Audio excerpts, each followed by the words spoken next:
I'm back in London at least once a year, is that having been away for 12 years, I turn on the television, I don't know who anybody is under 40.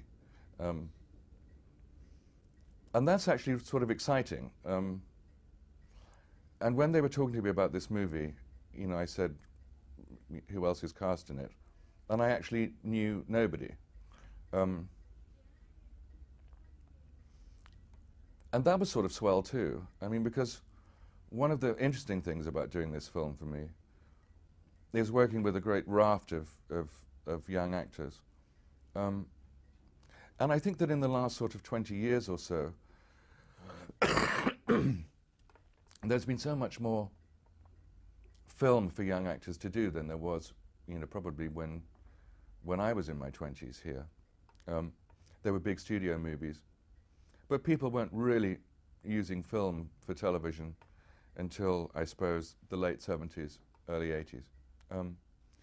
So there's a whole kind of generation of actors that I'm fairly unaware of, and had the best time working with.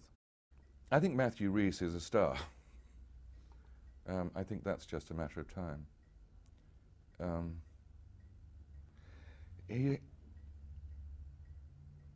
He's wonderfully kind of self-contained, and it's he has that sort of face with tiny features that really reads on film. I think he's got enormous kind of integrity, and he plays this film very, very simply and very truly. I think he's a wonderful actor.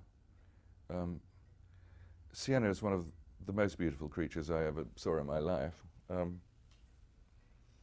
And Faye Masterson really interests me. I mean, I think this extraordinary sort of Botticelli-looking girl, who's absolutely kind of straightforward and emotionally true. And Sebastian too, you know, is the character actor of the future, I think. I had enormous fun playing with them.